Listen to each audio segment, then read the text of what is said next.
상의 좀 벗겠습니다.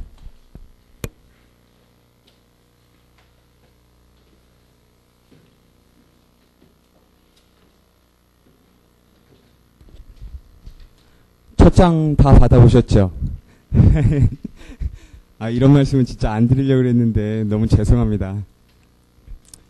도저히 이외로는 끝날 수 있을 것 같지가 않아요. 그래서 부득이하게 그렇다고 막 엉성하게 막 넘어갈 수도 없고, 그리고 짚고 넘어갈 건 짚고 넘어가야 될 것 같아요. 그래서 정말로 여러분들 교회에게 차질을 드려서 정말 죄송합니다. 그래서 오늘은 거의 써져 있는 대로 오늘은 그 1교시만 하고요. 그 다음에 다음 주에 1시 반부터 다시 이제 2회를 진행을 하겠습니다. 그래서 강의 계획은 대체로 그렇습니다. 거기 써 있는 것처럼 오늘은 이제 당사자의 행위에 의한 소송 종료랑 판결에 의한 소송 종료, 그 다음에 상소, 여기까지 하는 거를 목표로 하고요. 그 다음에 이제 다음 시간에 일부 청구의 재문제에서 이제 우리가 지금까지 봐왔던 문제들을 좀 종합적으로 다시 보고요. 그 다음에 주객관적 병합 소송을 좀 개괄하고, 그런 다음에 채권자 대의 소송을 쭉 짚어가는 형태로 그렇게 배열을 해놨습니다. 정말로 죄송합니다. 용서해 주실 줄 믿습니다.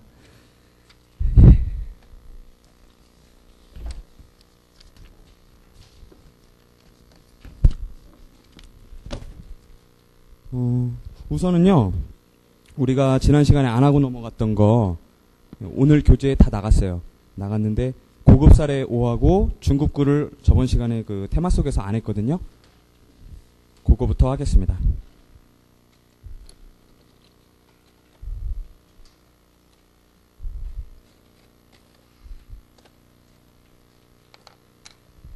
고급 5부터 보세요.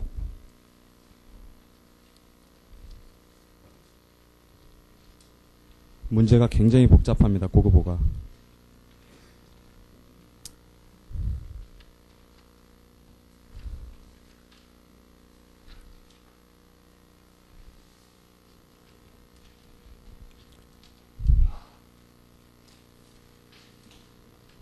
갑은 을이 소유자인 경기도 용인군의 밭을 1975년 10월 15일부터 점유해 사용하여 왔는데 이제 20년이 지났으니 자신이 소유권을 취득하게 되었다고 주장하면서, 즉 점유취득시효를 주장하는 거죠. 95년 11월 15일에 20년 훨씬 지났죠. 한 달 더 지났어요. 을을 상대로 소유권 이전 등기를 구하는 소를 제기하였다. 이에 대하여 을은 갑이 20년 전인 1975년 10월 15일부터 임차인으로 그 밭을 사용하여 왔고, 임차인, 이게 타주점이죠. 그것도 1985년 3월 15일부터 1년간은 병이 그 밭에서 배추를 경작하였는데 일찍 밀려온 한파로 배추가 다 얼어서 큰 손해를 본 병이 떠나간 일이 있었고, 이건 점유계속 사실을 부정하는 거죠. 그 뒤에 갑이 다시 그 밭을 임차하여 점유하게 된 것이라고 주장하였다. 이에 대하여 갑은 자신은 임차인으로 그 토지를 점유한 것이 아니라 소유하기 위하여 점유한 것이라고 주장하고, 즉 소유이사를 주장하고 있죠. 병이 갑 몰래 무단으로 그 밭을 점거하여 배추 농사를 지었으나 갑이 토지를 인도할 것을 청구하여 소송을 할 듯한 태세를 취하자 병이 물러난 것이라고 주장하였다. 요건 이제 점유 회수했다는 얘기죠. 점유 회수하면 점유 계속 인정되니까 그 사실을 지금 주장하는 거예요. 자, 법원이 심리하여 증거조사까지 마치고 보니 갑이 그 밭을 점유하기 시작한 것은 73년 10월 15일부터였고, 적어도 75년 10월 15일과 95년 10월 14일에, 그러니까 원래 10월 16일부터 기산되니까요. 그렇죠? 2일부터 기산될 테니까 사실은 15일 자정에 끝나는데 그거는 인정이 안 되고, 적어도 10월 14일, 그러니까 20년에서 하루 모자르는 날에 갑이 그 밭을 점유하였다는 것은 틀림없는 사실로 인정되었다. 그러나 갑과 을의 다른 주장들은 그 진실 여부가 불분명하였다. 진위불명이라는 거예요. 다른 주장들은. 이때 법원은 청구 인용 판결을 할 수 있는가 이랬어요. 문제 정말 복잡하죠. 이게 민법 문제인지 민소 문제인지 도저히 알 수가 없어요. 이 사실관계만도 정리하는데 좀 복잡해요.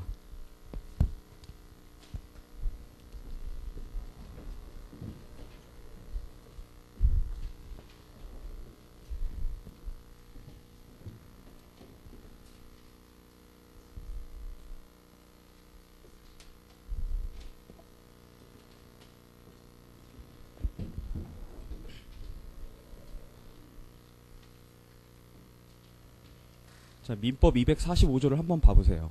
뭐라고, 요건에 대해서, 법률 요건에 대해서 뭐라고 규정해 놨나요? 자, 갑이 을한테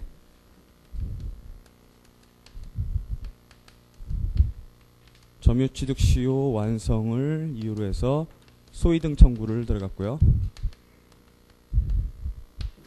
그러니까 민법 245조니까요. 여기에 의하면 자 20년간 그 다음에 소유의 의사로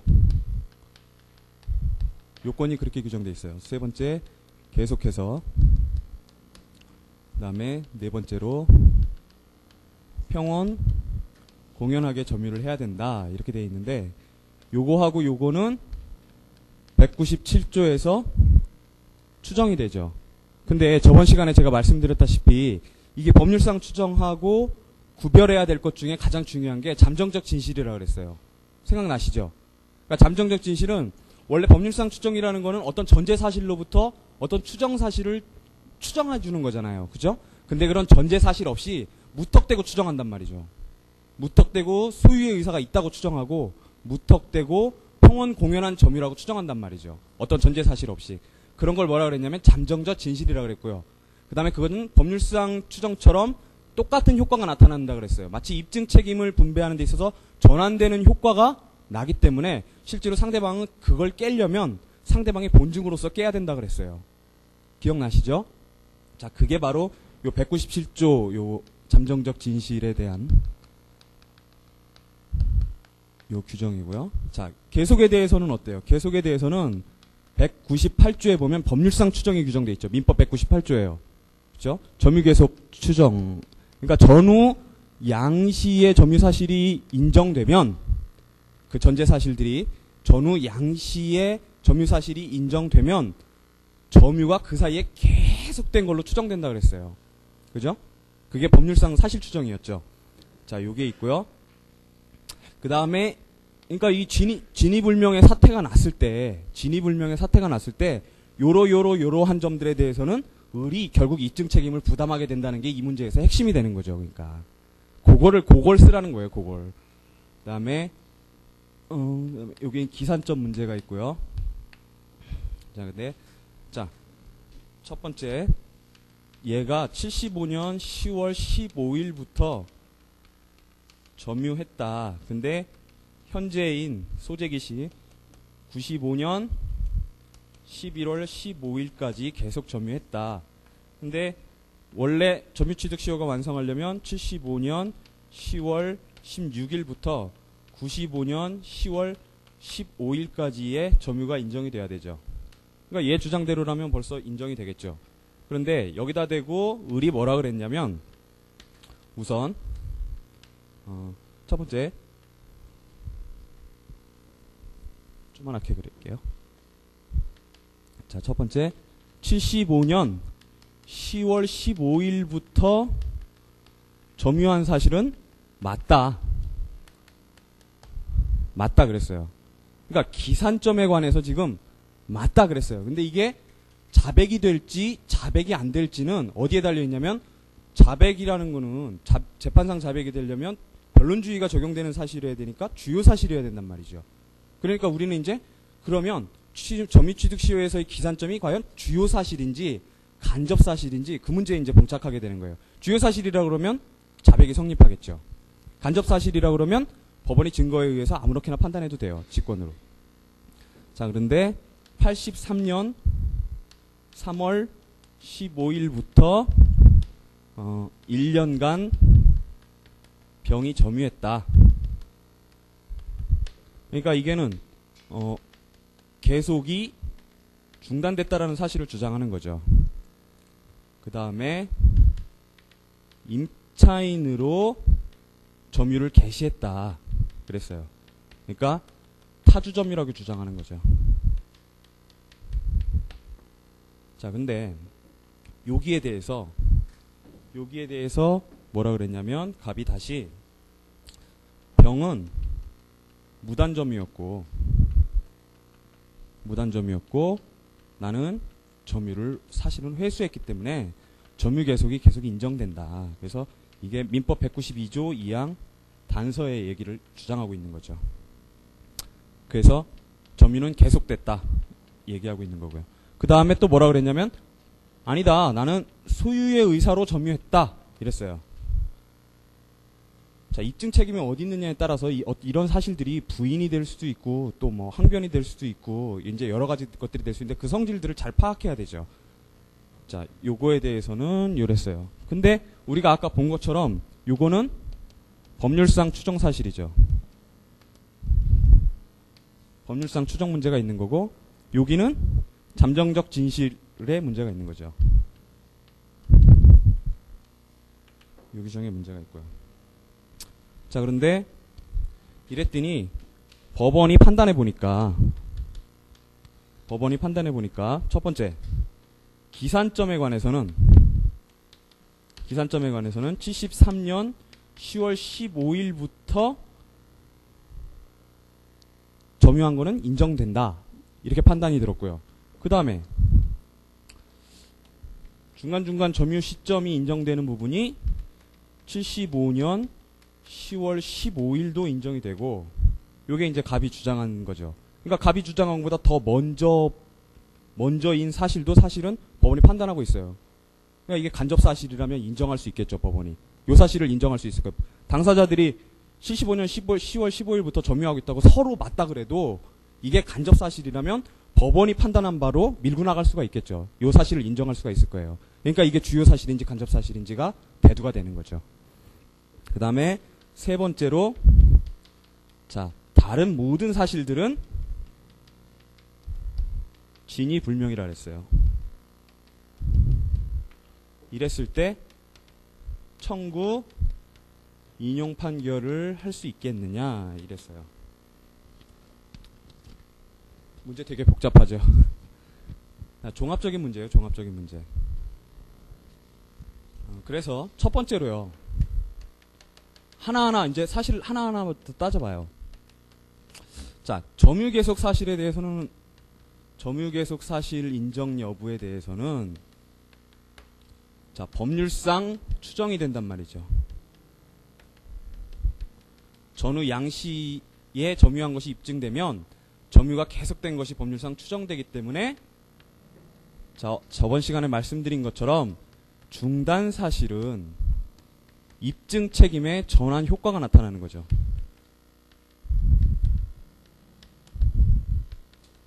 따라서 누가 입증해야 되죠? 을이 입증 책임을 부담하게 되는 거예요. 을이 입증 책임을 부담하는데 지금 이 사실은 진위 불명이죠. 뭐냐면 서로 지금 병이 어떻게 뭐 점유를 했네, 뭐 점유가 회수돼서 계속 점유했었네, 막 이러고 싸우고 있지만 사실은 법원은 그 사실에 대해서는 지금 진위 불명이란 말이죠. 뭐가 맞는지 판단을 못하고 있어요. 그러면 입증 책임 판결로 나가야겠죠. 자, 그래서 진위 불명 사태고요. 그러면 갑한테 유리하게 인정이 되겠죠. 자, 그 다음에 20년간 점유와 관련해서 자, 기산점 문제가 있는데 자, 이게 왜 홍문혁 선생님이 이 문제를 내셨냐면 홍문혁 선생님은 요건사실, 주요사실 구별서를 취하고 계시잖아요. 그죠? 주요사실과 간접사실을 구별하는 데 있어서 주요사실하고 요건사실은 다른 거다라고 얘기를 하잖아요. 맞죠? 저번 시간에 우리 많이 했잖아요. 아우, 왜 생전 처음 듣는 얘기처럼 쳐다보세요. 그런데 이 점유취득 시효에 있어서의 기산점이 요건사실은 아니지만 주요사실이라고 봐요. 홍문혁 선생님은. 그러겠죠. 이거 사실은 이거 갖고 피 터지게 싸울 테니까요. 소송에서 보면. 그러니까 사실은 요건사실, 주요사실 구별설이 어떻게 보면 그 중요사실 주장설 있잖아요. 옛날에 있다가 지금 없다라고 하는 그 중요사실 주장설하고 굉장히 비슷해요. 그 다음에 논거도 드시는 거 보면은, 책에 논거도 드시는 거 보면은 이거는 재판에서 서로 입증의 대상이 되는 어떤 중요한 사실이 되기 때문에 라고 이렇게 얘기를 하시거든요. 그거 보면 꼭 중요사실 주장설 같아요. 근데 어쨌든 간에 홍문혁 선생님은 이거를 주요사실로 보신다는 거예요. 자, 이런 얘기는 아직 저 수험가에서 일반화되지는 않았어요. 아직까지는요. 그 다음에 우리 판례는 자, 소멸시효의 기산점에 대해서는 주요 사실로 보죠. 우리 판례는. 그죠? 근데 그거는 제 생각에는 맞는 것 같아요. 왜냐하면 법규 기준설에 충실한 것 같아요. 왜냐하면 법문에 보면은 이런 규정이 있죠. 권리를 행사할 수 있는 때로부터 기산한다. 이런 규정이 있어요. 소멸시효 기간은. 그래서 그 규정 때문에 그게 바로 법률 요건이 되기 때문에 법률 요건의 일부로서 들어가기 때문에 그게 요건 사실이 되고 그게 주요 사실이 된다라고 판례가 보는 게 아닌가 하는 게 제 생각이고요. 근데 점유취득시효 같은 경우는 그런 얘기가 없죠. 법문에 보면 그냥 20년간 이렇게 돼만 돼 있지 뭐 점유를 개시한 때로부터 이런 말은 없단 말이죠. 그죠? 그래서 판례 입장은 법규 기준설의 입장에 충실한 게 아닌가 싶어요. 어쨌든 간에 우리 판례는 이거를 간접 사실로 본다는 거죠. 자, 그럼 주요 사실로 보게 되면 자, 제소시까지의 점유가 다투지를 않고 있으니까 인정되는데 이 자백간주죠. 자백간주가 돼서 제소시까지의 점유가 인정이 된단 말이에요. 그래서 결국 어떻게 되냐면 얘가 말한 것처럼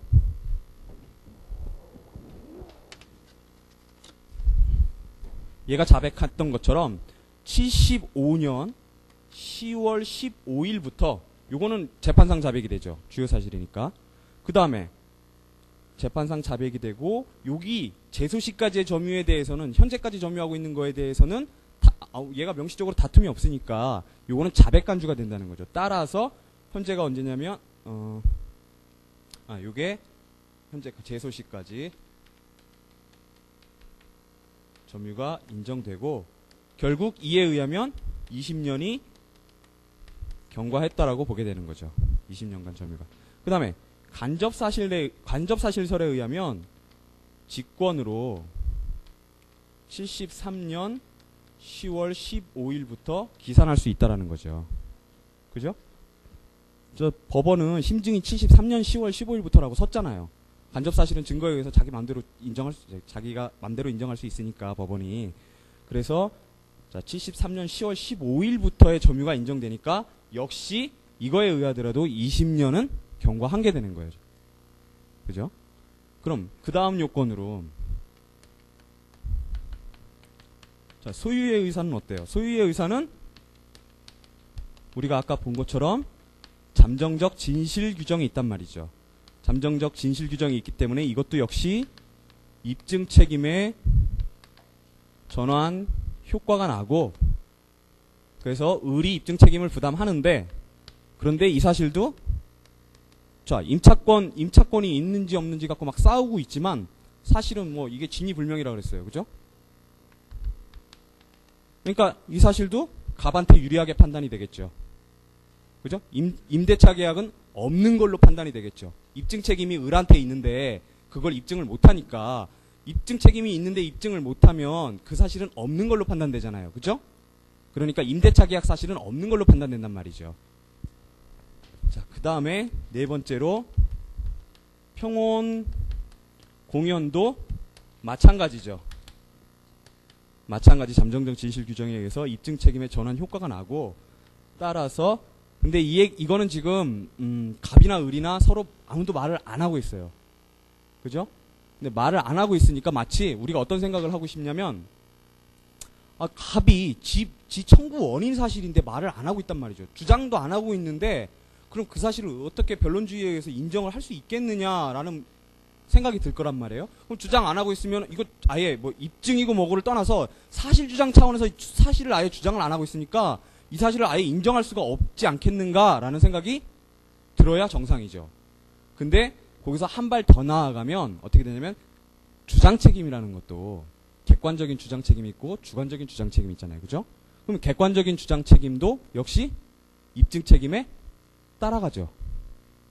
그러니까 객관적 입증 책임을 따라간단 말이에요. 객관적 주장 책임이라는 것도. 즉 주장을 안 했을 때의 불이익도 결국은 그 사실에 대해서 입증 책임을 지는 자의 불이익으로 돌아간다는 거예요. 여기가 조금 쇼킹한 부분이죠. 자, 그래서 어떻게 되겠어요? 그러면 주장 책임도 을이 진다는 거예요. 평온하지 않았다. 강폭했다. 은비한 점이었다. 요런 사실에 대해서 을이 주장 책임을 지고 거기에 대해서 입증 책임을 진다라는 거죠. 전환되기 때문에.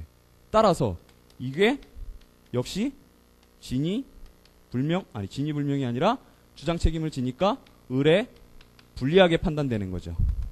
즉 평온 공연이 추정된 상태로 그대로 남아 있는 거죠. 그러니까 결국 보면 점유취득시효 다 인정되겠죠. 요건이 다 인정돼요. 자, 그래서 그 답을 보시면요. 문제 굉장히 복잡하죠. 자, 첫 번째 문제의 소재 그런 다음에 두 번째 로마자 2의 점유계속 사실의 인정 여부 그랬어요. 자, 점유계속 사실의 인정 여부. 그 다음에 로마자 3의 20년간 점유 사실의 인정 여부 그랬고요. 그 다음에 네 번째로 자주점유의 인정 여부 그랬어요. 그렇죠? 자, 그래서 자, 점유계속 사실의 인정 여부에 대해서는 자, 두 번째 목차로 법률상 추정이 있죠. 제가 일부러 이 부분을 굉장히 길게 썼어요. 왜냐하면 여기 복멸 방법, 두 번째 복멸 방법 있잖아요. 제가 저번 시간에 설명드리긴 했는데 굉장히 시간이 없으니까 막 급하게 설명을 드렸단 말이에요. 그래서 그 부분을 자세하게 써서 보시면은 복멸 방법으로 둘째 줄에요. 하나는 전제 사실의 존재 자체를 다투어서 입증하는 거고, 그러니까 전 시간에 우리가 봤던 것처럼 스몰 a를 공격한단 말이죠. 스몰 a를 밑에 전제 사실 스몰 a를 공격하는 거고, 다른 하나는 추정되는 사실, 즉 라지 a를 공격할 수 있다는 거예요. 그러니까 제가 이메일로 아직 답변을 못 드렸는데 이메일로 질문 들어온 것 중에 뭐가 있었냐면 라지 a에 대한 공격도 가능하냐 그래요. 그러면 제가 저번 시간에 말씀드린 대로 사실상 추정, 일행의 추정, 법률상 추정은 구조가 다 똑같단 말이죠. 사실은 스몰 a를 공격할 수도 있고 라지 a를 공격할 수도 있는 거예요. 다.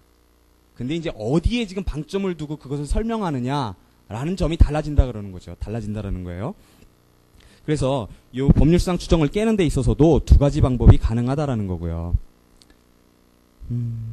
그래서 그 전자의 경우는 반증으로 족하고 후자의 경우는 본증이어야 된다. 이런 얘기들이 쭉 써 있어요. 이건 나중에 한번 읽어보시고요. 그래서 사안의 경우에 자, 병의 점유 사실은 중단시켰다고 하는 병의 점유 사실은 진위불명이고 73년 10월 16일을 기산점으로 하든 75년 10월 16일을 기산점으로 하든 어쨌든 전후 양시의 점유 사실이 인정돼서 점유 계속이 법률상 추정되며 을은 반대 사실에 대해서 본증으로서 입증하고 있지 않으므로 결국 입증 책임이 전환되는 효과에 의해서 점유 계속 사실이 있는 것으로 된다. 이게 써져 있는 거예요. 그 다음에 그러면 20년간 점유한 사실에 대해서는요. 우선 그 기산점과 관련해서요. 자, 이게 주요 사실인지 간접 사실인지가 문제인데, 자, 우선 주요 사실하고 요건 사실하고 구별하는 견해들이 쭉 써져 있고요. 그래서 요건 사실, 주요 사실 구별서를 보시면은요, 넷째 줄 마지막에 이 견해에 의하면 소멸시효나 취득시효의 기산점 자체는 권리 취득 상실의 요건 사실은 아니나, 그러니까 홍문혁 선생님은 소멸시효의 기산점이 아예 요건 사실도 아니라고 보세요. 재판을 하는데 중요한 사실로서 주요 사실에 해당하게 된다. 이게 홍문혁 선생님 책에 이렇게 써 있어요. 재판을 하는데 중요한 사실로서 주요 사실에 해당하게 된다. 이렇게 꼭 중요 사실 주장설 같잖아요. 그렇죠? 자, 그래서 판례 태도 쭉 나와 있고요. 그래서 검토 및 사안의 경우에서 준주요 사실설이 타당하다 그래놓고, 자, 두 번째 문단에서 준주요 사실설에 의할 때 기산점은 간접 사실에 불과하므로 법원은 당사자의 주장과 달리 73년 10월 16일을 기산점으로 인정할 수 있으며 95년 10월 14일의 점유가 증거조사 결과 인정되므로 결국 20년 이상의 점유가 인정된다. 이렇게 됩니다. 그런데 이걸 주요 사실로 보는 견해에 의해서도 역시 그 기산점에 대해서는 재판상 자백이 인정되고 제4시까지 점유에 대해서는 자백간주가 성립하니까 역시 20년 이상의 점유가 성립된다. 근데 이게 일반화된 그 교수님들 교과서에서 일반화된 주요 사실설, 간접 사실설 이렇게 써져 있지는 않단 말이죠. 그래서 제가 이거를 학설을 여기다 답안에다 안 쓴 거예요. 그렇죠? 자, 근데 이제 그 사안의 경우에서만 그 부분을 써준 거고요. 그 다음에 자주점유에 대해서는 자 잠정적 진실에 대해서 써 있어요. 잠정적 진실에 보시면 첫째 줄에 잠정적 진실이란 그 다음에 셋째 줄 중간에 보시면 결국 입증 책임의 전환을 가져온다 이랬고요. 그래서 점유자의 자주점유 여부는 이를 다투는 당사자가 입증 책임을 지고 자주점유에 대한 반대 사실을 본증으로 입증해야 추정을 복멸시킬 수 있다. 그리고 판례 7이다 1540을 거기 있고요. 그래서 사안의 경우에 갑의 소유의 의사 역시 민법 197조에 의해서 추정되고 입증 책임이 을에게 전환되는 효과가 나니까 을이 임대차 계약 체결 사실을 입증하지 못하는 한은 그 사실은 없는 것, 즉 소유의 의사가 있는 거로 판단된다. 그래서 진위불명이니까 갑은 자주점유로 인정된다 이랬어요. 평온공연에 대해서는 안 썼어요. 굳이 뭐 안 써도 될 것 같아서요. 그 다음에 중급 구여. 굉장히 복잡한 문제였어요.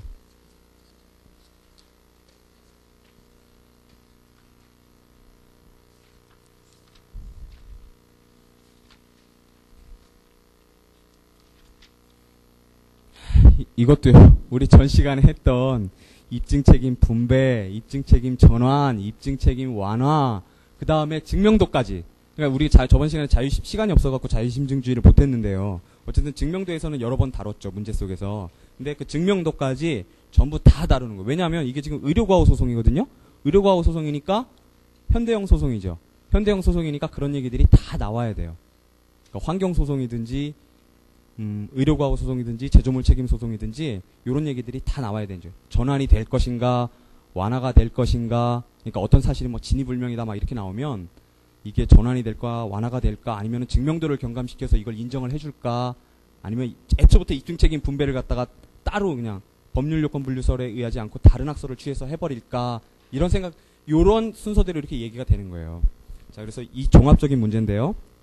자, 문제를 보시면 갑은 허리에 심한 통증을 느껴서 정형외과 의사인 을에게 가서 진찰을 받은 결과 갑의 병은 척추 디스크고 통증을 없애려면 수술을 하는 수밖에 없다는 진단을 받았는데 갑은 을로부터 디스크 수술을 받았는데 수술 후에 하반신 마비 증세가 생겼다.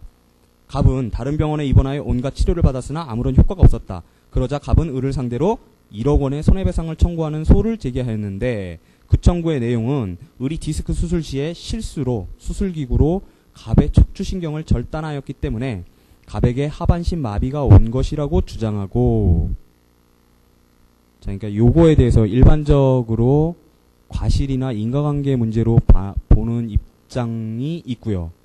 그 다음에 이제 홍문혁 선생님은 이건 과실하고 인과관계 문제가 아니라 가해 행위 자체를 주장하는 거다 라고 보시거든요. 근데 이건 제가 홍문혁 선생님 입장을 그냥 따라가서 여긴 가해 행위 문제로 그냥 풀었어요. 근데 뭘로 풀어도 마찬가지예요. 과실로 인과관계로 풀든 가해 행위로 풀든 마찬가지인데 어쨌든 자 가해 행위가 있다고 주장했단 말이죠. 그래서 손해액의 산출 근거로 자, 손해액의 산출 근거 그러고서 돈 뭐 얼마 이렇게 나오면 뻔하죠, 논점. 손배 청구 소송물 그게 논점이 될 거라는 거예요. 자, 손해액의 산출 근거로 갑의 치료비 800만 원, 노동능력 상실을 이유로 하여 일시이익 6천만 원, 이게 소극적 손해죠. 앞에 게 적극적 손해고, 그 다음에 불구가 된 것에 대한 정신적 손해, 이게 위자료죠. 배상으로 3,200만 원을 제시하였다. 이에 대하여 을이 자신은 수술 시에 전혀 실수를 한 적이 없으며 갑에게 하반신 마비가 온 것은 그러니까 뭐냐면 척추신경을 절단 안 했다 이거죠. 그리고 하반신 마비가 온 것은 갑의 체질로 인해서 척추를 둘러싼 혈관에 생긴 혈전증 때문이지 시술상의 잘못 때문이 즉 나 신경을 안 잘랐다 그렇게 주장하는 거죠. 이에 대해 갑은 평소에 한 번도 혈전증을 앓은 적이 없다면서 을이 기록한 진료 기록을 증거로 신청하자 법원이 을에게 문서 제출 명령을 발하였고 이에 따라 을이 진료 기록을 제출하였는데 그 기록에는 을이 갑이 혈액 검사를 한 결과 혈전증 증세가 있다는 검사 결과가 첨부되어 있었다. 그러나 갑은 당시에 검사 을에서 사본을 제출하면서 혈전 검사는 한 적이 없다고 주장하였다. 법원이 심리 결과 갑은 혈전증을 앓은 적이 없으며 을이 진료 기록을 변조하였음을 알아냈지만 이거 뭐예요? 입증방해죠. 입증방해요. 그걸 이제 어디다가 배치시킬까 이게 이제 고민이 되는 거죠. 알아냈지만 갑의 하반신 마비가 을의 시술상의 잘못으로 인한 것이라고는 확신할 수가 없었다. 진위불명 사태죠 지금. 그럼 진위불명이면 원래 이 가해 행위라든가 과실이나 인과관계는 이쪽에서 그 피해자 쪽에서 다 입증을 해야 되잖아요. 그죠? 근데 이게 진위불명 사태에 빠져버리면 결국 항상 피해자들만 불쌍하게 되는 거잖아요. 그래서 현대형 소송에서는 이런 현대형 소송에서는 더군다나 이런 걸 입증하기 위한 증거들이 전부 다 가해자 측에 있으니까 이런 경우 때문에 바로 아까 말씀드렸던 네 가지 그런 것 얘기들이 나오는 거예요. 그런 테마들에서 어떻게 수정을 가할 것인가 얘기들이 계속 나오게 되는 거거든요. 그래서 자 진위불명이 돼야 돼요. 진위불명이. 그래서 그리고 갑에게 생긴 손해로는 자 치료비 아까 800만 원 청구했는데 600만 원. 그 다음에 일실이 6천만 원 청구했는데 7천만 원 넘어섰죠. 그러니까 이제 손해배상 청구의 소송물이 문제가 되겠죠. 및 정신적 손해액이 2천만 원, 아까 3,200 청구했는데 2천만 원 청구했으니까 문제는 없겠죠. 이러한 경우에 법원은 어떤 판결을 할 것인가 그랬어요. 자, 그래서 문제를 정리를 하면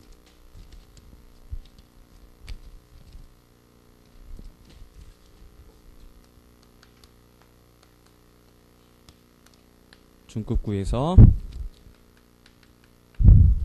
갑이 을에게 자 불법행위인지 채무불이행인지는 나와 있지는 않아요. 자 손배청구 1억을 들어갔는데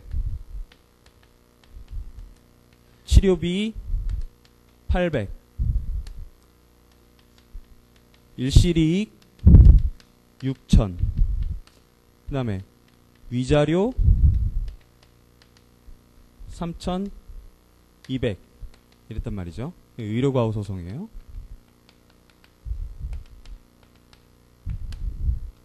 근데 얘는 어쨌든 뭐 대부분 채무불이행 갖고 하지는 않을 거예요. 그죠? 불법행위를 하겠죠. 불법행위를. 그러니까 이게 불법 손배일 가능성이 커요. 근데 어쨌든 간에 얘가 다른 사실에 대해서는 뭐 싸움이 없고요. 어쨌든 가해행위 라고 파악한다 그랬어요. 홍문혁 선생님이요. 그래서 이거는 척추신경 절단 사실이 있는가 없는가, 즉 가해 행위가 있는가 없는가에 대해서 가해 행위를 얘가 주장을 하니까, 가해 행위에 해당하는 사실을 주장을 하니까 얘는 혈전증 때문이었다 그랬어요. 이게 뭐예요? 간접 부인이죠. 그죠? 아니라고 얘기하는 거예요. 아니라고.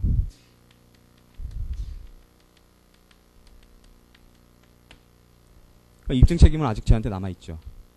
자 이랬더니 얘가 진료 기록을 증거 신청했죠.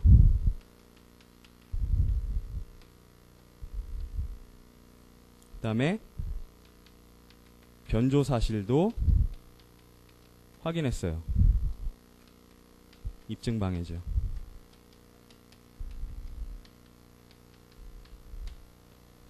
자, 그런데 법원은 가해 행위의 존부에 대해서는 확신이 안 섰죠. 그러니까 진위불명이죠. 진위불명. 그 다음 두 번째로 손해액에 대한 심증은 치료비가 600, 그 다음에 일실이익이 7,000, 요 점이 문제가 되겠죠. 그 다음에 위자료가 2,000, 그럼 저거 다 해서 1억인데 9,600이니까 전체적으로 문제될 일은 없어요. 그렇지만 항목 하나가 지금 넘어서고 있는 거죠. 그렇죠? 그래서 요 경우에 그러면 우리 원칙적인 태도에 의하면, 원칙적인 입장에 의하면 가해행위 사실 자체가 인정이 안 되니까 폐소시켜버려야 돼요. 원고 청구 기각시켜야 되는데 그럼 너무 가혹하니까 여기서 더군다나 입증방해까지 지금 사실이 있고 이랬을 때 과연 구제할 수 있는 방법을 다 검토를 해보는 거죠. 법원은 어떤 판결을 할 것인가 그랬으니까. 자, 그래서 첫 번째 우선 입증 책임의 아예 분배 단계에서 어떻게 할 수 없을까 하는 거. 그 다음 두 번째, 입증 책임 분배로 안 된다면 해석에 의해서 입증 책임을 전환시킬 수 있지 않을까 해서 요 맥락에서 바로 저번 시간에 말씀드린 것처럼 입증 방해가 여기 들어가는 거죠.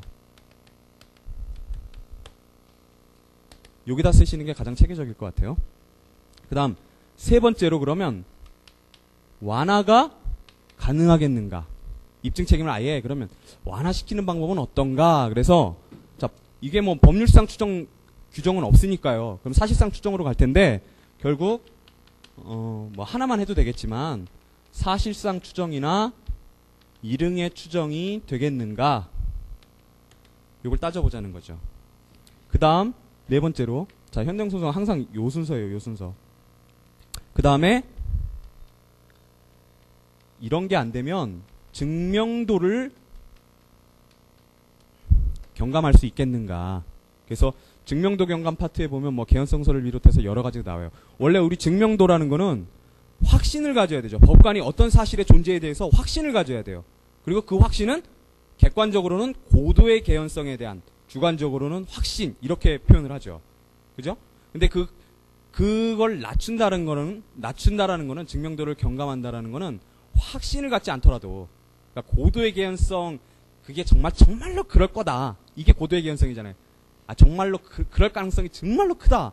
이게 고도의 개연성에 대한 확신인데, 그걸 그럴지도 몰라 해도 그 사실을 인정하게끔 해주는 게 결국은 증명도 경감이란 말이죠. 요런 것이 가능하겠는가, 이렇게 보자는 거고요. 그 다음에 만약에 이래서 가해 행위가 인정이 된다면, 가해 행위 사실이, 해당하는 사실이 인정이 된다면, 그러면 원고 청구 인용으로 나아갈 수 있겠죠. 원고 청구 인용으로 나아가게 되면 그 다음은 얼마를 인용해 줄까? 이게 문제가 되는 거죠. 마지막으로.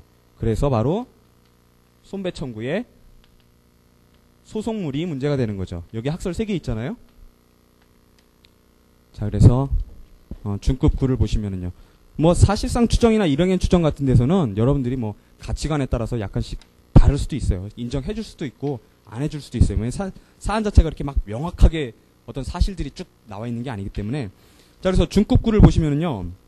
로마자 2에는 입증 책임 분배에 대해서, 그 다음에 로마자 3은 입증 책임 전환의 가부에 대해서, 그 다음에 로마자 4는 입증 책임 완화의 가부에 대해서, 그 다음에 로마자 5는 증명도 경감에 대해서, 그 다음에 로마자 6은 손해배상 청구의 소송물에 대해서 이렇게 써져 있죠. 사실은 저는 이걸 논점을 문제들을 배치를 하면서 호문혁 선생님이 도대체 무슨 기준으로 초중급 고급을 나누셨는지를 진짜 이해를 못 하겠더라고요.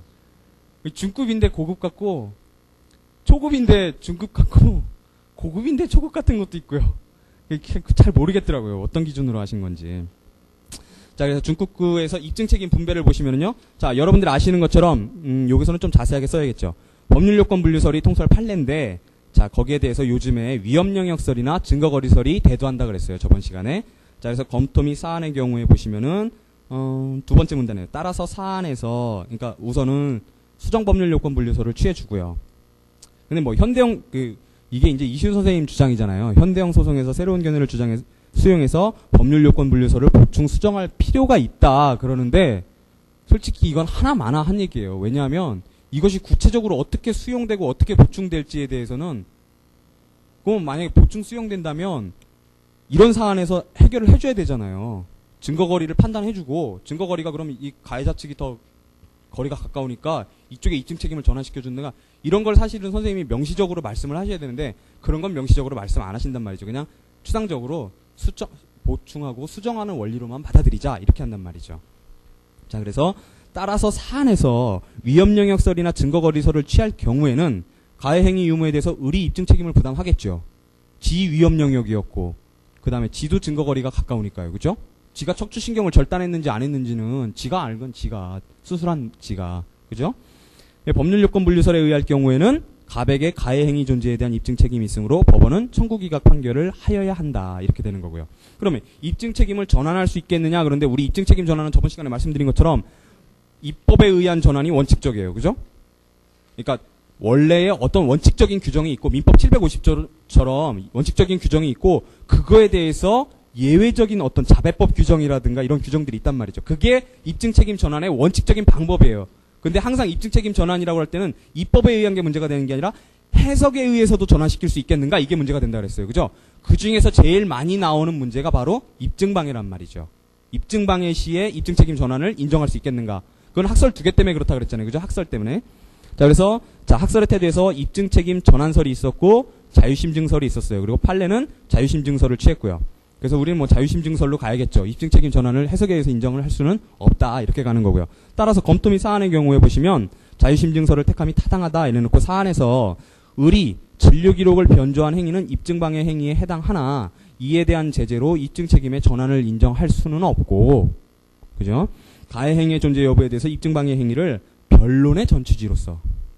그러니까 이게 사실은 이 말을 많이 나와요. 입증방해 쓰면 꼭 변론의 전취지로서 고려해야 된다. 이게 자유심 증설에서 나오는데 그 얘기가 어려운 얘기가 아니고 사실은 뭐냐면 이런 얘기예요. 법원이 그 사실을 전부를 판단하는데 변론의 전취지로서 판단한다는 거는 지가 그거 안 잘랐으면 왜 진료 기록을 변조했을까?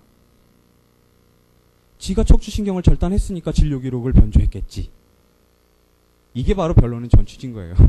변론의 전취지로서 고려한다는 게 다른 게 아니라 그런 태도, 그렇게 한 사실들, 그런 정황들, 이걸 고려한다는 거예요. 요걸 변론의 전취지라고 부르는 거예요. 자, 그래서 변론의 전취지로서 고려해 법관의 자유심증으로 판단하면 족하다 그랬어요. 그래서 입증 책임 전환은 안 된단 말이죠. 그럼 아직도 해결이 안 됐어요. 그러면 입증 책임 완화를 할 수 있겠는가 이래서요. 우선 사실상 추정 가부, 일응의 추정 가부 이렇게 두 개 써놨는데 뭐 진짜 쓰실 때는 하나만 쓰셔도 될 거예요. 일응의 추정 하나만 쓰셔도 되고요. 강력하잖아요. 일응의 추정은 정말 강력한 거잖아요. 거의 증명된 걸로 보는 거니까. 그래서 표현 증명이라고 그러죠. 그래서 이게 강력하니까 요거만 논해 주시면 돼요. 사실상 추정은 약한 거니까. 그래서 사실상 추정이 되겠는가? 그래서 사안에서 갑은 척추 디스크 수술을 받은 후에 하반신 마비가 생긴 점, 그 다음에 혈전증을 앓은 적이 없는 점으로부터 보통의 경험칙상으로 미루어 볼 때에도 제가 그 사실상 추정은 5, 60%의 확률이라고 그랬어요. 그죠? 그 다음에 일응의 추정은 8, 90%의 확률이라고 그랬어요. 아, 인도에 차가 뛰어들었으면 그놈 과실 있는 거 맞아. 이게 8, 90%란 말이죠. 자, 그래서 보통의 경험칙상 의사의 가해 행위가 있었음을 추측할 수 있다. 따라서 법원은 사실상의 추정을 적용해서 가해 행위의 존재를 긍정할 수도 있다. 이렇게 되는 거고요. 그 다음에 그러면 일응의 추정도 한번 따져보자 그거죠. 좀 더 강한 거니까. 일응의 추정 되겠는가 그랬는데, 자, 일응의 추정은 표현 증명이라고 그러고 간접 반증으로 보통 깨는데, 자, 판례의 태도 보시면 다 대법원은 의료과오 소송에서 일응의 추정 이론을 적용한단 말이죠. 그래서 입증 책임을 완화시켜요. 예컨대 그 난관을 묶는 수술을 받은 사람이 다시 임신했다면 시술상의 잘못 이외에 다른 원인으로 볼 만한 특별한 사정. 이게 뭐예요? 이게 바로 특단의 사정이잖아요. 그죠? 정형적 사상 경과에 대응하는 비정형적 사상 경과를 얘기하는 거죠. 특단의 사정이 없다면 그 원인은 의사의 시술상의 잘못이라고 일단 사실상의 추정을 하고 사고 발생이 그 과실에 기인한 것이 아니라는 반대 사실을 증명해야 한다 그랬어요. 그래서 일응의 추정이 지금은 한 발자국 더 나아갔죠. 한 발자국 더 나아가서 이제 김영배 교수님 같은 경우는 그거 신개연성설이라고 부르시는데요. 뭐냐면 전에는 그냥 어떤 사실이 인정되면 어떤 사실이 인정된다 요 정도까지만 얘기를 했단 말이죠. 일응의 추정 이론이. 근데 일응의 추정 이론이 현대에 와갖고는 어디까지 발전을 했냐면 그러면 요 사실들 중에 요거는 그럼 네가 하면 그 사실 유의 단계에 있는 사실이 인정되는 걸로 할 테니까 나머지 사실들 가지고 그러면 다른 쪽에서 한번 반증을 해봐. 이렇게 되는 거란 말이죠. 요 정도까지 발전하는 거니까 그걸 뭐라 그러냐면 증명 책임을 분배한다 그러죠. 자, 입증 책임을 분배하는 데까지 왔단 말이죠. 사실들에 대해서. 자, 그래서 우리 대법원도 의료과오 소송에서 인정을 하고 있고요. 사안의 경우에 일응의 추정은 정형적인 사상 경과가 있는 경우에 가능한데 사안에서 수술 전, 이건 이제 여러분들 가치 판단에 달린 문제예요. 수술 전에는 하반신이 건강했으나 척추 수술 후에 하반신 마비가 생겼다면 을의 가해 행위가 있었다고 보는 것이 타당하다. 따라서 을이 혈전 증세의 존재를 입증하는 등 특별한 사정을 입증하지 않으면 원고는 원고 청구를 인용할 수 있다. 이렇게 되는 거죠. 그러니까 아까 전환은 입증 책임 분배 차원에서도 해결이 안 되고 입증 책임 전환 차원에서도 해결이 안 되고 그렇지만 입증 책임 완화 차원에서는 완화의 방법으로는 그러니까 추정의 방법으로는 그 사실을 가해 행위 사실을 인정해 줄 수 있을 것이다. 이렇게 가는 거예요. 그러면 증명도를 경감하는 방법도 있겠는가 그래서요. 자, 증명도 경감 방법으로 우리 이제 이시훈 선생님 책에 써져 있는 건 이렇게 세 가지가 써져 있어요. 근데 제가 말씀드린 대로 자, 우리가 법률상 추정, 사실상 추정, 일응의 추정처럼 그러니까 사실상 추정, 일응의 추정처럼 그 입증 책임의 완화 파트에 써져 있는 것들이 그게 꼭 완화 파트에 써지는 건 아니란 말이죠. 고문혁 선생님 책에는 제가 저번 시간에 말씀드린 대로 입증 책임의 완화라는 파트는 없다 그랬어요. 그죠? 그거는 오히려 증명도 경감 쪽에 들어가서 서술돼 있거든요. 자유심증주의에서. 왜 그러냐 하면 양 측면을 다 가지고 있기 때문에 그런 거예요. 그러니까 사실상 추정이나 이릉의 추정이 어떤 입증 책임을 완화한다. 그러니까 증명에 입증할 주제를 위에 거를 입증할 수도 있고 아래 거를 입증할 수도 있는 이런 입증 주제를 선택할 수 있게 함으로써 입증 책임을 완화시키는 효과뿐만이 아니라 법원의 그 증명도를 완화시키는 효과도 있단 말이죠. 그러니까 대충만 인정되면 인정을 해주니까. 그런 차원에서요. 그러니까 양 측면이 다 있어요. 자, 그런데 어쨌든 이시훈 선생님 책 따라가서 증명도 경감 방법으로 세 가지가 있단 말이죠. 개연성설, 확률적 심증이론, 역학적 증명이론. 그래서 자, 개연성설 같은 경우는 우리 판례가 택하고 있다고 해요. 근데 이시훈 선생님 책 보면은 진짜 막 개연성설에 대해서 도대체 무슨 얘기인지 알아먹을 수가 없게 막 돼 있어요. 돼 있는데 그러니까 개연성설을 제 생각에는 입증 책임 완화 파트에서 쓰시는 것보다는 증명도 파트에서만 쓰시는 게 좀 더 명확할 것 같아요. 왜냐하면 입증 책임 완화 파트에 쓴다는 거는 김영배 선생님이 그 신개연성설이라고 부르는 거, 즉 입증 책임을 이렇게 입증할 사실들을 이렇게 양쪽으로 분배해 주는 것, 거기까지를 얘기를 하기 때문에 입증 책임 완화 파트에서 서술을 하시는 건데 사실은 그 원래 개연성설, 우리가 전에 있었던 원래 개연성설은 증명도 경감이란 말이죠. 상당한 개연성만으로 족하다. 그러니까 고도의 개연성이 아니라 상당한 개연성이 있는 것만으로 족하다라고 보는 게 원래의 개연성설이기 때문에 요 개연성설을 이릉의 추정 이론과 구별하면서 그러니까 사실은 그 김영배 선생님이 말씀하시는 그 신개연성설이라는 거는 이릉의 추정 이론하고 사실 같아요. 현대에 와서는 같아져 버린다고요. 그러니까 같아져 버리기 때문에 우리가 쓸 때는 애매하게 쓰지 말고 개연성설은 그냥 증명도 파트에 집어넣잔 말이죠. 그 완화 쪽에 쓰지 말고. 그래서 개연성설은 상당한 정도의 개연성을 밝히면 입증한 것으로 보자는 입장인데 대법원 역시 공해소송의 경우뿐만 아니라 일시이익의 산정에 있어서도 개연성설을 택하고 있다 그랬어요. 그 다음에 확률적 심증 이론. 이거는 확률이 원래 고도의 개연성에 대해서 확신을 얻어야 되는데 내가 50% 정도밖에 확신이 서질 않는다. 그러면 50%만큼 청구 인용해 주자는 거예요. 그러니까 1억 청구했는데 이게 50%밖에 심증이 안 선단 말이죠. 그러면 5천만 원 인용해 주자는 거예요. 그게 확률적 심증 이론이에요. 인정할 수 없겠죠. 자, 역학적 증명 이론이라는 거는 역학적 증명이라는 게 뭐냐면 어떤 집단적인 질병이 있단 말이죠. 우리 역이라는 게 어떤 질병을 얘기하는 거잖아요. 그죠? 그래서 어떤 전염병이라든가 막 이런 게 돌아갔고 어떤 그 표본 집단이 있어요. 그런 표본 집단이 어떤 증세를 나타낸단 말이죠. 그러니까 어떤 전염병이 돌고 어떤 병이 걸린 사람들을 딱 보니까 대충 보니까 그 사람들이 대부분 통계적으로 어떤 증상들을 보여요. 그러면 거꾸로 그런 증상들을 보이는 사람들이 있다면 그런 병에 걸렸다고 인정할 수 있겠죠. 그런 방법을 얘기하는 거예요. 역학적 증명이론이라는 게.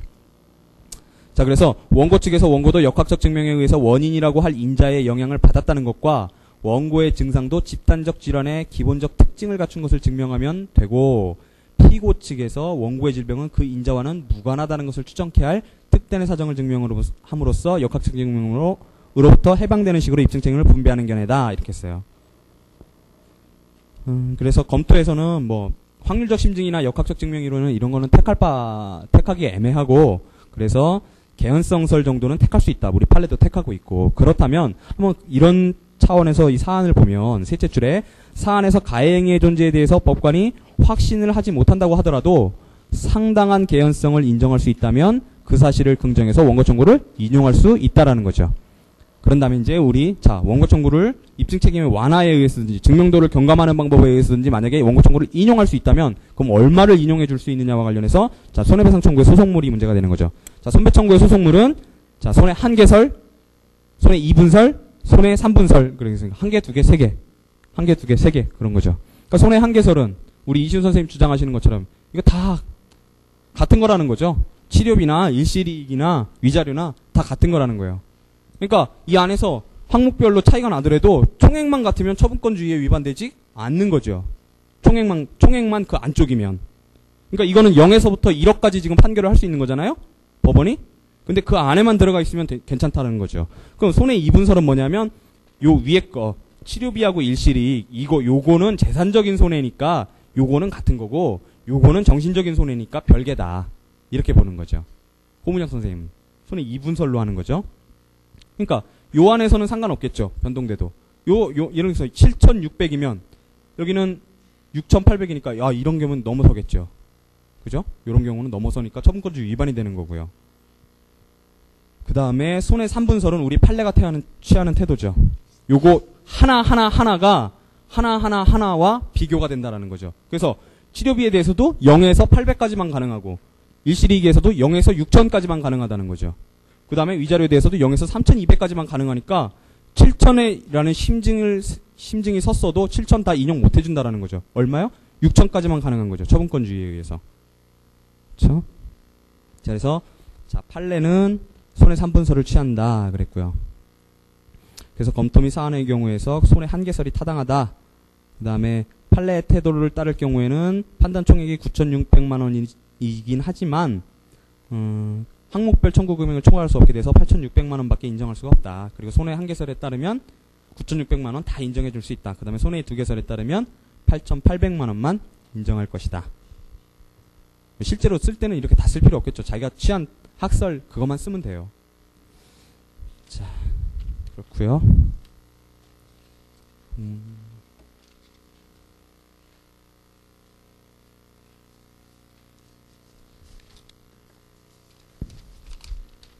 그러면 소송 종료 진도를 나가야죠.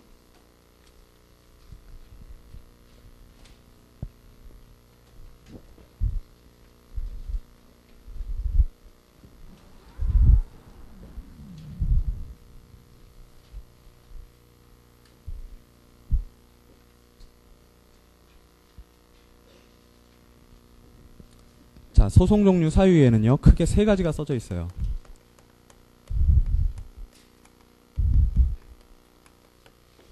자, 주되게요. 이제 종국 판결에 의해서 소송이 종료하는 경우, 그 다음에 당사자의 행위에 의해서, 그러니까 이 중에 가장 대표적인 게 소취야, 재판상 화해, 그 다음에 청구의 포기 일락, 그 다음에 책에 써져 있는 게 소송 종료 선언. 이것도 사실은 종국 판결의 일종인데요. 자, 근데 따로 써놨죠. 그래서 우리 소송 종료 선언을 보실 때는, 자, 이거는 우선 종국 판결이에요. 종국 판결에는 뭐 나누는 방법이 두 가지가 있지만 어쨌든 이게 소송 판결일 수도 있고 본안 판결일 수도 있단 말이죠. 그럼 소송 종료 선언은 본안 판결은 아니죠. 종국 판결 중에 소송 판결의 일종이고요. 종국 판결이니까 상소가 가능해요. 자, 소송 종료 선언은 이제 그 사유가 이제 중요한 건데, 첫 번째로 기일 지정 신청. 언뜻 잘 안 다가오는데 이렇게 써요, 보통. 기일 지정 신청. 그 다음에 소송 종료의 간과 진행.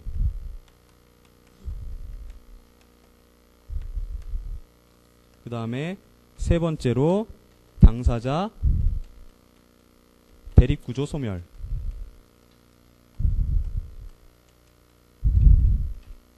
이 기일 지정 신청은 뭘 말하는 거냐면, 자, 뭐 소취하가 있었다, 상소취하가 있었다, 그 다음에 화해가 있었다, 청구 포기 일락이 있었다. 그래서 소송이 종료된 걸로 처리된 거예요. 지금 법원에서 종료된 걸로 지금 처리가 됐어요.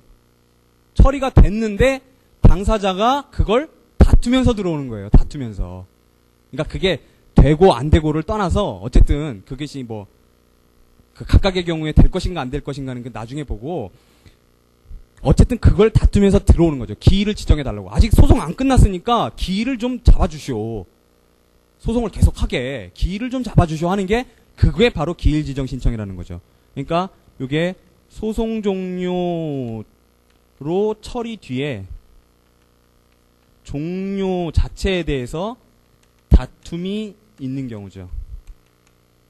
그런데 왜 이게 소송종료선언 파트에 써져 있느냐? 종료가 됐는지 안 됐는지 다퉜단 말이죠. 근데 다퉈서 기일 지정했어요. 기일 지정해갖고 열어봤더니 따져보니까 종료 적법하게 잘 됐더라. 이렇게 된 거예요. 그러면 어떻게 해요? 그냥 집에 가시오 그럴 수는 없잖아요. 아니면 무슨 또 다시 무슨 판결을 하고 뭐 무슨 본안 판결을 다시 반복을 한다거나 판결문을 다시 당신 이 판결문 다시 읽어보시오 뭐 아니면 조서를 다시 읽어보시오 그러고 줄 수는 없는 거잖아요. 그때 소송 종료 선언을 한다는 거죠. 그러니까 이유가 없을 때, 기일 지정 신청이 이유가 없을 때 그때 바로 소송 종료 선언을 한다는 거예요. 그래서 이게 기일 지정 신청이라는 제목까지 써져 있는 거고요. 요건 거꾸로의 역의 경우예요. 소송 종료를 간과 진행했다는 것. 이미 종료가 됐는데, 그러니까 소취하가 있었다라든가 확정 판결이 있었다라든가 화해가 있었다든가 포기일락이 있었다든가 해서 이미 소송이 종료가 됐어요. 됐는데 법원이 그걸 깜빡 까먹고 계속 진행을 한단 말이죠. 그거에 대해서 계속 심리를 진행을 해요. 내지는 뭐 판결을 하려고도 하고 막 그래요.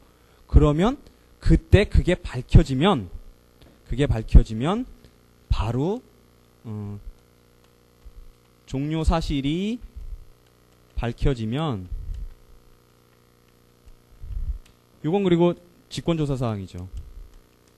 종료가 됐는가 안 됐는가. 이건 당연한 거죠. 직권 사항이죠. 종료 사실이 밝혀지면 그때 소송 종료 선언을 한다는 거예요.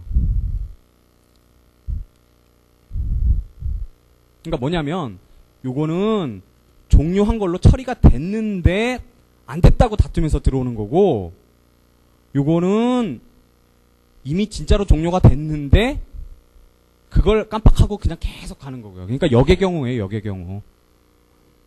자, 그래서 그 다음은 자, 당사자 대립 구조가 소멸하는 경우죠. 예를 들어서 당사자 간에 아버지하고 아들하고 싸우고 있다가 아버지가 돌아가셔서 당사자 간에 혼동이 일어났다든가, 그 다음에 아니면 일신전속적 법률관계의 이게 이제 소송에서 다퉈주고 있는데 당사자가 사망했다든가.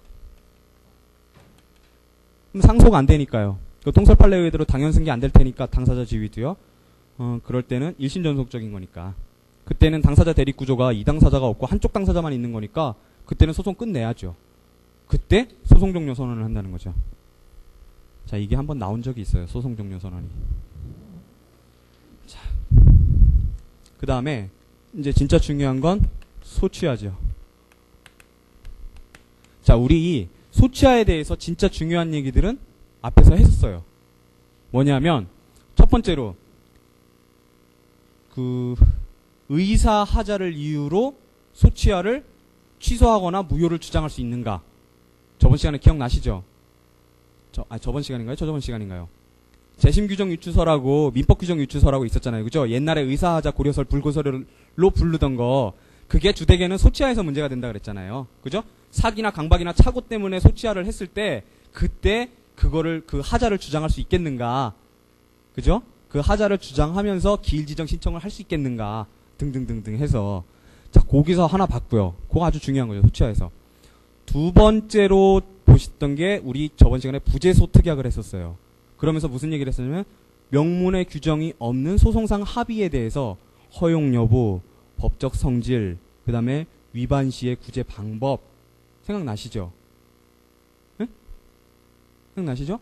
거기서 바로 소송상, 명문의 규정 없는 소송상 합의에서 요걸 했었단 말이죠. 그래서 소취하와 함께 소취하 계약이라는 것도 논해지는데, 그죠?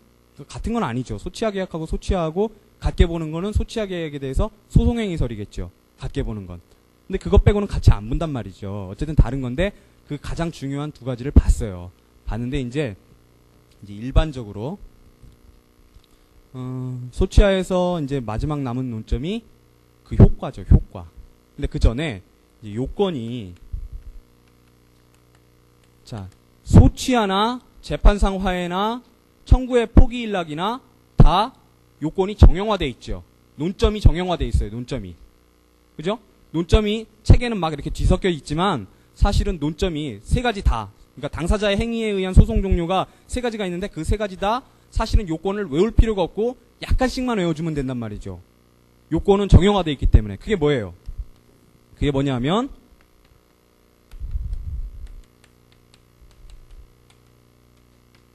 자, 당사자에 관한 요건, 그 다음에 소송물에 관한 요건, 그 다음에 시기에 관한 요건, 방식이, 이걸 뭐 요건으로 둘 수 있고 절차로 두는 책도 있고 그래요. 네, 다 요건으로 그냥 처리를 하면 되죠. 그 다음에 상대방의 동의가 필요한가, 이 문제죠. 자, 당소 시방동, 그러죠. 자, 그래서 당에서는요, 여기 이 안에도 내용이 정형화되어 있어요. 세 가지가 다. 뭐가 써져 있냐면 당대 능필형이 써져 있어요. 논점이 뭐냐면 당사자 능력이 있어야 된다. 그 다음에 대리권이 있어야 된다. 그러니까 소취하라든가 소송상화회라든가 아니면은 청구 포기 일락하려면 특별수권이 있어야 되잖아요. 소송대리인의 경우에. 그죠? 특별수권이 있어야 된단 말이죠. 우리 첫 시간에 봤던 것처럼 그런 거 하려면 특별수권이 있어야 된단 말이에요. 근데 특별수권이 없다 그러면은 소취하가 유효하게 되는 게 아니죠. 무권 대리가 되겠죠. 그 다음에 대리권이 있어야 된다. 그 다음에 능은 소송 능력이에요. 소송 능력. 소송행위니까 당연히 소송 능력도 있어야겠죠. 자, 소취하는 소송행위가 틀림이 없죠. 하지만 재판상 화해의 경우에도 견해의 대립이 있고 청구의 포기 일락에 대해서도 견해의 대립이 있지만 어쨌든 청구의 포기 일락에 대해서는 대부분 소송행위로 보죠. 근데 성질이 문제가 되는 경우는 특히 재판상 화해가 성질이 문제가 되는 거죠. 그게 과연 소송행위인 건지 아니면 딴 건지 아니면 같이 있는 건지 그게 문제가 되죠. 어쨌든 소송행위의 성질을 가지고 있다라는 점에 대해서는 소취하에 있어서는 문제가 없어요. 자, 그래서 소송 능력이 필요하고요. 그 다음에 필은 필수적 공동소송의 경우죠. 필수적 공동소송의 경우는 어떻게 돼요? 그러니까 이것도 고유 필수적 공동소송의 경우에는 어떠한가? 그러니까 한 명이 소취할 수 있는가? 딴 사람은 가만히 있는데 한 명이 독단적으로 소취하면 그래서 떨어져 나갈 수가 있겠는가? 이런 걸 묻는 거죠. 그게 필수적 공동소송의 문제고요. 그 다음에 형은 당대 능필형에서 형은 형사상 처벌받을 행위에 의해서 행해지면 안 된다. 그런 게 써져 있어요. 논점이 아주 정형적이에요. 자, 소송물의 경우에는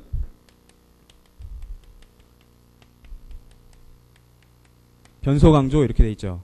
그러니까 뭐냐면 변론주의 절차에서만 인정이 되겠는가? 자, 소취하는 어때요?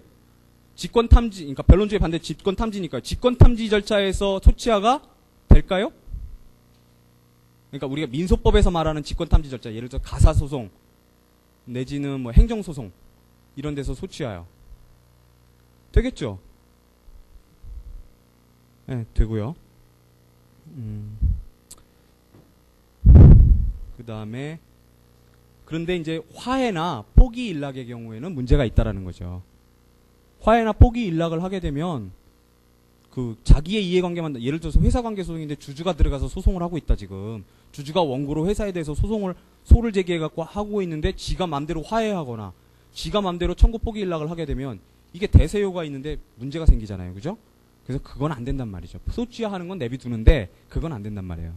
그런 얘기가 그 변론주의 절차에만 있는가 가능한가 이게 써져 있는 거고요. 그 다음에 소는 뭐냐면 소송 요건 흠결 시에도 가능한가? 안 쓸게요. 소송 요건 흠결 시에도 가능한가? 그 논점이 있어요. 그러니까 부적법한소를 소취할 수 있겠는가? 부적법한소에서 재판상 화해를 할 수 있겠는가? 부적법한소에서 청구의 포기 일락을 할 수 있겠는가? 그런데 소취하나 재판상 화해는 되지만 청구의 포기 일락만 안 돼요. 자, 그게 자, 소송 요건 흠결, 변소할 때 소고요. 그 다음에 강은 뭐냐면 강행법규 위반이어서는 안 된다 그런 거예요. 강행법규 위반이어서는 안 된다. 그런데 요게 그 약간의 차이가 있어요. 자, 소취하 같은 경우는 아까 말씀드렸던 사실은 요 형사상 처벌받을 행위하고도 겹쳐요, 내용이. 뭐냐면 사기나 강박 같은 형사상 처벌받을 행위 있잖아요. 그죠? 강행법규 위반이잖아요, 그것도. 그런 걸로 인해서 소취하를 했을 때 어떻게 되겠는가? 그게 아까 우리 얘기했던 민법규정유치설, 재신규정유치설 그 얘기잖아요. 그죠? 자, 그 얘기고 재판상 화해가도 역시 똑같은 그런 맥락에서 뭐가 써져 있냐면 재판상 화해를 하는데 어떤 의사의 하자가 있었단 말이죠. 의사의 하자가 있었을 때 그러면 재판상 화해 조서에 그 조서에 그러면 기판력을 무제한하게 인정해 줄 수 있겠는가, 기판력을 부정할 것인가, 요 문제가 나온단 말이죠. 요 문제에서 강에서. 그 다음에 청구의 포기 일락은 약간 핀트가 달라요. 청구의 포기 일락은 어떤 얘기가 써져 있냐면 그 청구의 포기 일락 그 대상 내용 자체가 강행법규에 위반하면 어떻게 되겠는가, 요런 핀트에서 써져 있어요. 약간 핀트는 다르지만 자 강이고요 이게. 그 다음에 조는 뭐냐면 조건을 부착할 수 있겠는가 그런 거예요. 조건을 부착할 수 있겠는가. 이거는 우리 소송행위의 성질을 따질 때, 자 단독적 소송행위에서 조건 못 붙인다 그러잖아요. 원칙적으로 그죠?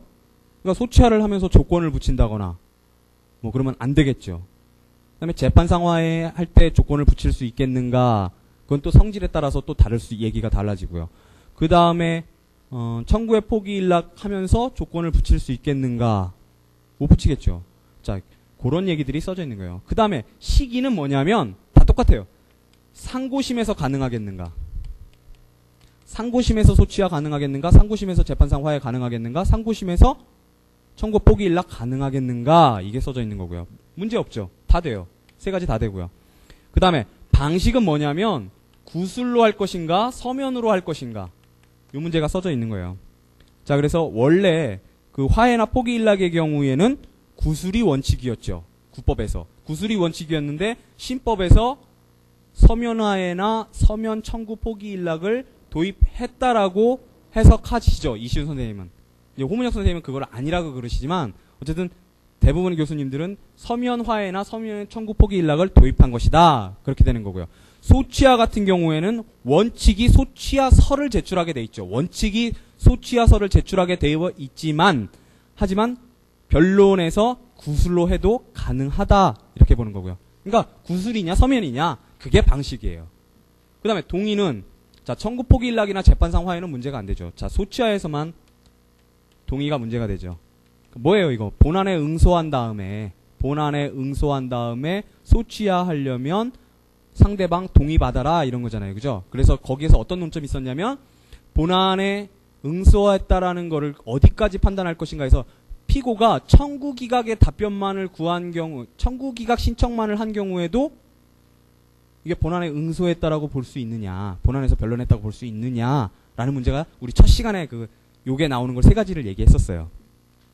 자 이렇게 돼 있고요. 자 요건은 그러니까 세 가지가 다 똑같은 정형화되어 있어요. 요건은 그러니까 굳이 외우실 필요도 없고, 만약에 그러니까 우리 책에 보면은 뭐 요 세 가지 중에 뭐를 비교하는 문제가 나와요. 뭐 청구의 포기와 소치하를 비교하라, 그런 논점들이 책에 써져 있어요. 이시훈 선생님 책에 보면은요. 그죠? 그다음에 무슨 자백과 청구의 포기 일락, 청구의 일락과의 비교. 왜냐하면 그거 다 피고가 자백하거나 피고가 그 청구에 대해서 당신 말씀 당신 청구 맞습니다, 그러고 하는 게 청구 일락이잖아요. 그러면 그거를 성질이 비슷하니까 그거를 비교해봐라, 이런 얘기들이 나온단 말이죠. 단문집 보면 그런 얘기들 많이 나와요. 근데 그거를 굳이 외우실 필요가 없는 거예요. 왜냐하면 결국은 요건 효과란 말이에요. 요건 효과인데 요건에서는 저 틀에 맞춰갖고 비교를 들어가시면 돼요. 그래서 거기서 비교가 가능한 거는 비교를 하고, 저기서 비교가 불가능한 논점은 비교를 안 하고, 그렇게 하시면 현장 조작이 가능해요. 그러니까 따로 안 보시더라도요. 그러니까 따로 그걸 외우실 필요가 없어요. 아시겠죠? 자, 그래서 소치하의 이제 요건을 봤는데 소치하의 효과는, 자, 소치하의 효과는 우선 소송 계속이 소급적으로 소멸하죠. 자, 소송 계속이 소급적으로 소멸하는데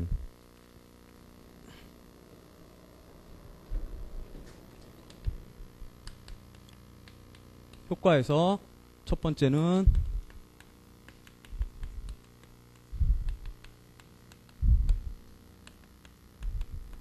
우리가 소각화 판결해도 소송 계속이 소급적으로 소멸하죠. 자, 이게 267조 1항에 규정되어 있는데요. 첫 번째로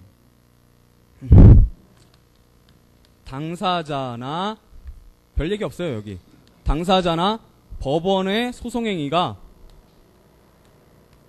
원칙적으로 다 실효하겠죠. 그 소송 계속 소급적으로 소멸하니까 거기서 했던 얘기들은 다 사라지겠죠. 하지만 문제가 한 가지 있죠. 우리 전 시간에 상계를 얘기를 했었어요. 그러니까 소송상 상계권을 행사한 경우에 어떻게 되겠는가. 그래서 형성권 행사를 얘기를 했었거든요. 근데 주택의 실기한 공격 방어 방법에서 문제가 된다 그랬었고, 소취하에서도 문제가 돼요. 소취하나 소각했을 때도 문제가 된다 그랬었어요.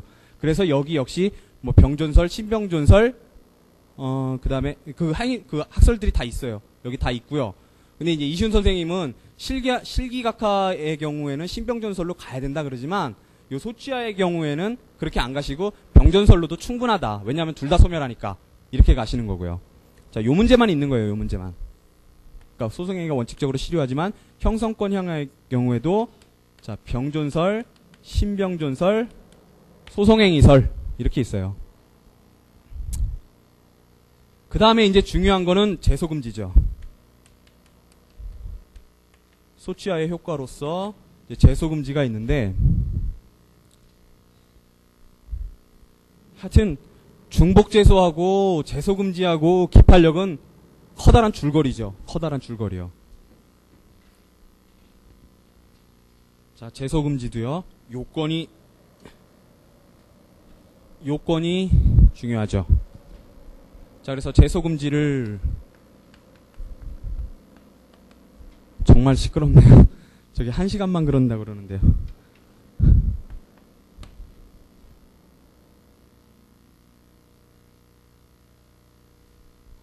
10분만 쉬고 하겠습니다.